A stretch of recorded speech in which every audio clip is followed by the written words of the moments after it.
Hello, Telugu రాజ్యం channel చూస్తున్నారా? సామాజిక రాజకీయ జీవన చిత్రణే తెలుగు రాజ్యం. అతిశయోక్తులు అసత్యాలు ఉండవు. రాజకీయ కోణం కాదు, ప్రజా కోణమే కొలబద్ద.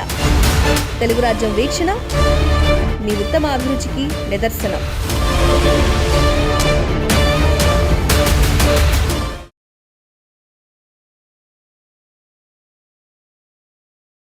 హాయ్, హలో, నమస్తే, welcome back to the channel.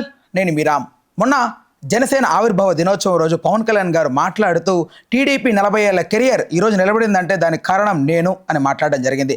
ఆ టైంలో అక్కడికి విచ్చేసినటువంటి ఎవరైతే టీడీపీ శ్రేణులు ఉంటారో వీళ్ళు కొంతమంది అసంతృప్తితో ఉండడం జరిగింది. అయితే మొన్న P4 అనే ఒక సభలో ఏర్పాటు చేసిన ఆ టైంలో ఆయన మాట్లాడుతూ జనసేన నిజంగా అంత సత్తా లేదు కాబట్టే టీడీపీతో పొట్టు పెట్టుకుంది, గెలిచాము అన్నట్టుగా మాట్లాడారు. ఇది టీడీపీ శ్రేణుల్ని కూల్ చేయడానికే మాట్లాడారని జనసేన వర్గం నుంచి వినపడుతున్నటువంటి వాదన.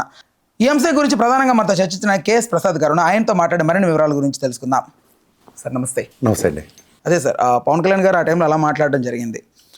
దెన్ మొన్న జరిగినటువంటి ఏదైతే కాన్ఫరెన్స్లో ఆయన మాట్లాడుతూ జనసేనకు అంతా లేదు కాబట్టి టీడీపీతో పొత్తు పెట్టుకున్నట్టుగా మాట్లాడారు. ఆయన అసలు అలా ఎందుకు మాట్లాడాల్సి వచ్చింది, ఏంటి దాని వెనుకున్నటువంటి ఇది? అంటే ఆయన మర్చిపోయి మాట్లాడతారా లేకపోతే ఎలా? ఇప్పుడు సాధారణంగా మనం ఒక వర్డ్ వింటూ ఉంటాం చూడండి, ఇన్కన్సిస్టెన్సీ అని. దాన్ని కన్సిస్టెంట్గా ఆ ఇన్కన్సిస్టెన్సీని జస్టిఫై చేసే ఏకైక వ్యక్తి అంటే పవన్ కళ్యాణ్. దానికి తోడు ఆయనకి ఒరిజినల్గా ఆయనకున్న తలకాయ నొప్పులకి తోడు వాళ్ళన్న నాగబాబు గారు ఒక పెద్ద గుదిబండ.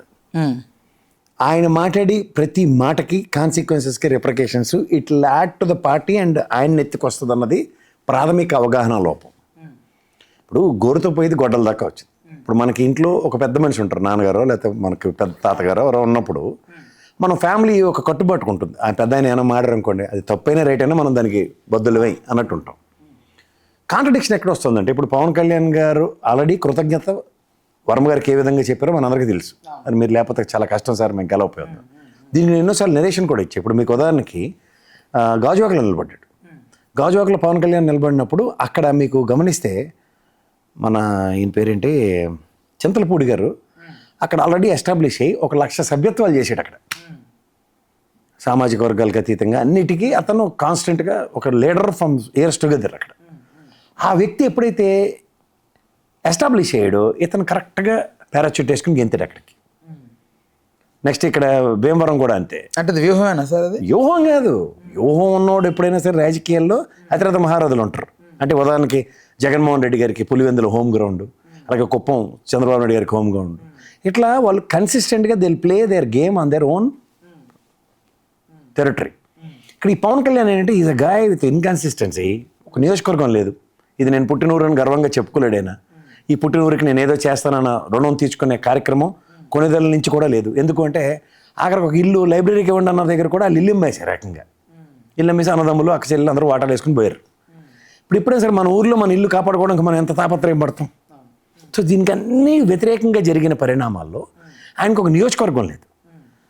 ఇక్కడ ఏమైందంటే గతంలో చింతలపూడి గారిని మళ్ళీ పెందుర్తి పంపించారు. అదీప్ రాజా మీద ఆయన ఓడిపోయాడు. ఇక్కడ గాజువాకలో ఈయన ఆ తిప్పిరెడ్డి నాగిరెడ్డి మీద కూడా ఓడిపోయాడు. ఆయన అసలు ఇంట్లోంచి కదలలేని పరిస్థితి. అంటే పవన్ కళ్యాణ్ గారు సార్ ఎప్పుడైనా మాట్లాడుతూ కూడా ఆ నియోజకవర్గానికి సంబంధించి దానికి దగ్గరగా సంబంధం ఉన్నట్లుగా మాట్లాడతారు. నెల్లూరు వెళ్తే నెల్లూరు, నటన అంటారు.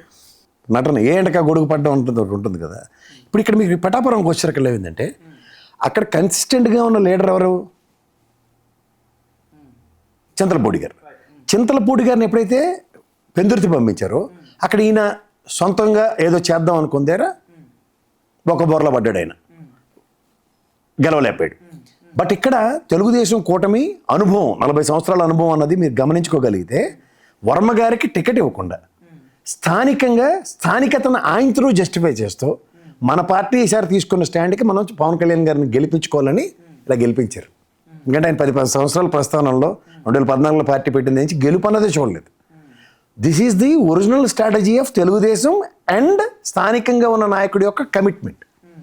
ఇది ఎప్పుడైతే ఏడు దాటిన తర్వాత బోడిమల్ల అన్న సిద్ధాంతం ఏదైతే ఉంటుందో దాన్ని నాగబాబు గారి త్రూగా ప్రవచనంలో చెప్పించి as if he had his own dimensions అన్నట్టుగా మాట్లాడితే ఇప్పుడు వెనక్కి ముందుకి అందరూ పేజీలు తిప్పుతారు కదా. ఒక నాయకుడు ఒక నియోజకవర్గంలో ఇప్పుడు మీరు ఊరు వెళ్తారండి, మీ నాన్నగారికి టైం నుంచి ఉన్న ఒక పెద్ద ఆయన, ఉదాహరణకి మీ పొలంలో పాలేరు ఎవరో ఉంటారు, ఆయన మీకు వెళ్ళగానే ఊర్లో మీకు ఒక స్థానికతను ఒక డిఫరెంట్గా జస్టిఫై చేస్తాడు, పలానా వాళ్ళ అబ్బాయి అని ఒక ఎలివేషన్ ఇస్తూ ముందుకు తీసుకెళ్తారు మిమ్మల్ని. అలా ఎప్పుడైతే చింతలపూడి గారితో అది జరగంది, వర్మ గారితో జరిగింది కూడా, అంటే మంచి జరిగినా వీళ్ళు డైజెస్ట్ చేసుకోలేక. కానీ సార్ ఆ మంచిని వాళ్ళు చేసిన దాన్ని బయటకు అలా చెప్పుకుంటూ దాన్ని వాళ్ళతో కొంతమంది కించపరిచేలా కూడా మాట్లాడుతున్నారు. ఐ మీన్ జనసేన ఈ రోజు ఉందంటే పిఠాపురంలో కారణం మేము అది ఆబ్వియస్ అండి. ఇప్పుడు మీకు ఒక మాట చెప్తున్నా, స్థానికంగా ఒక నాయకుడు ఇయర్స్ టుగెదర్ ఒక పార్టీ కమిట్మెంట్తో పనిచేస్తున్నవాడికి త్యాగంతో ఒక పొలిటికల్ ఏరాలో, ఇప్పుడు ఉదాహరణకి పిఠాపురం పవన్ కళ్యాణ్ గారికి అడ్డా అయిపోయింది, ఎగ్జాంపుల్ గెలిచాడు కదా, ఇప్పుడు ఎలక్షన్ నేను ఇక్కడ గెలిచాను కాబట్టి ఇంకో నియోజకవర్గంకి వెళ్తాను అంట కదా. సో స్థానికంగా తెలుగుదేశం లాంటి పార్టీకి వర్మ గారు లాంటి వాళ్ళకి డెంటే కదా. అందులో ఆయన మాడుతున్న మాటలేటి, లోపటో మాట బయటో మాట, మూడో వ్యక్తి దగ్గర ఇంకో మాట, ఆ ఇన్కన్సిస్టెన్సీ అనేది కంటిన్యూగా అవుతుంది దగ్గర. ఓ పక్క చంద్రబాబు గారు కనపడగానే 15 ఏళ్ళైనా మీరే ముఖ్యమంత్రి సార్, మీ వెనకాలనే జహాపన అంటాడు. వాళ్ళు కనపడగానే మా ధీరత్వం స్వరత్వం నాగబాబు గారు త్రూగా పొగిడిస్తున్నాడు.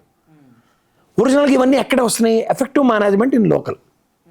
ఇప్పుడు నిన్న మీరు ఆయన మాట్లాడిన దగ్గర నాకు తెలుగుదేశం లేకపోతే దిక్కు లేదని వాస్తవం. ఎందుకు?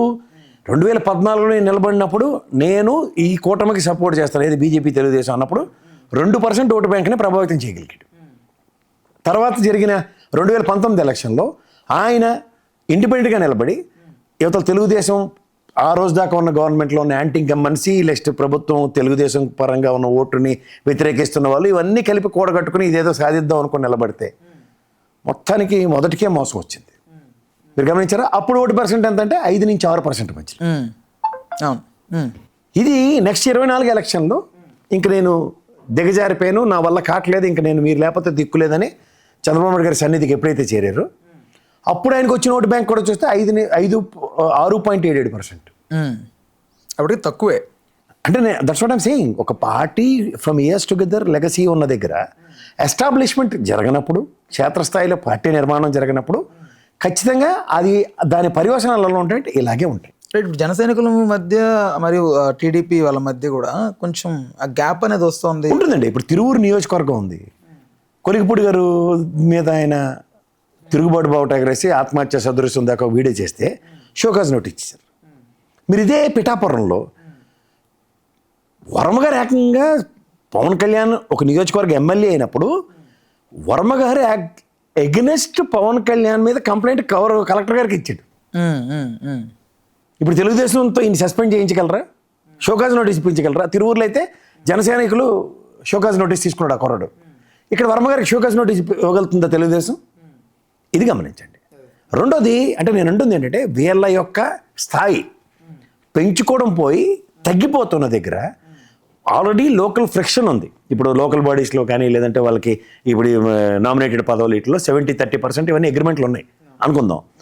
అవి ఎప్పుడైతే మొనాటమీ బ్రేక్ అవుతో తెలుగుదేశమే డామినేట్ చేసుకుంటూ వెళ్తుంది దగ్గర మరి జనసేన వాళ్ళు ఫ్రిక్షన్ ఉంటుంది కదా. ఇప్పుడు ఉదాహరణకి రాయలసీమలో లేకపోవచ్చు, కానీ ఉభయ గోదావరి జిల్లాలో ఉత్తరాంధ్రలో కొంత ప్రాతినిధ్యాలు ఉన్నాయి కదా అవి.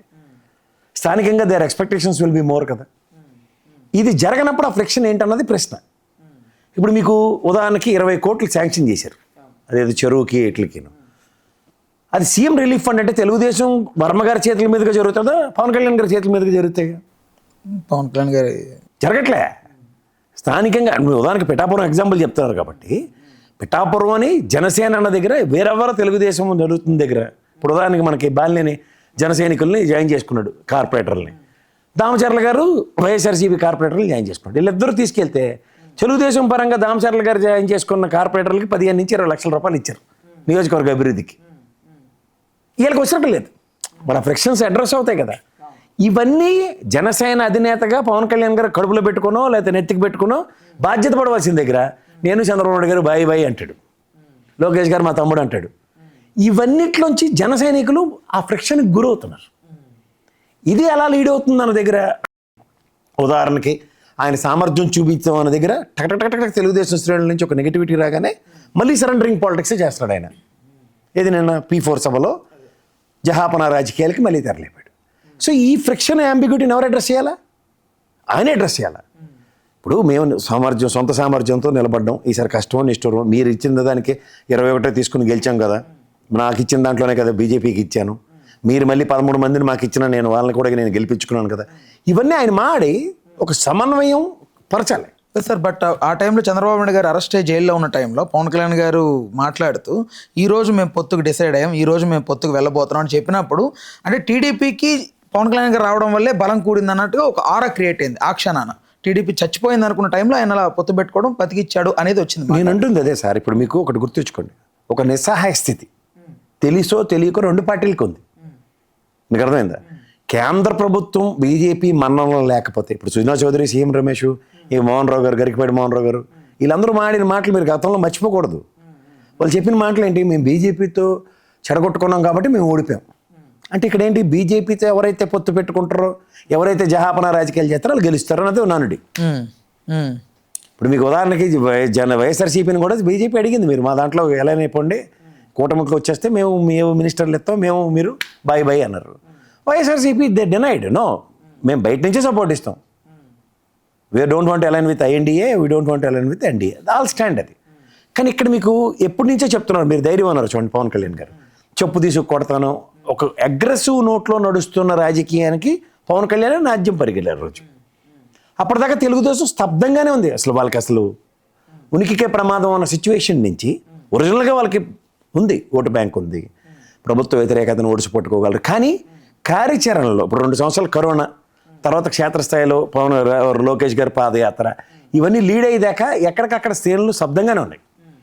అప్పుడు మీరు అన్నట్టు ఈయన ఎప్పుడైతే వెళ్ళాడో, కానీ ఆ కాంట్రడిక్షన్ వల్ల ఏంటంటే ఇప్పుడు జైలుకి వెళ్ళి ఆయన మాట్లాడి బయటకు వచ్చి మేము ఇంకా కలిసి వెళ్తాం అంటే మేము ఇండివిజువల్గా ఇప్పుడు మనకు అలా పులి 4 ఆవులు కదా చిన్నప్పుడు చదువుకుంది, మనం ఆ పులిని చంపాలంటే 4 ఆవులు కలవాలి, అదే జరిగింది.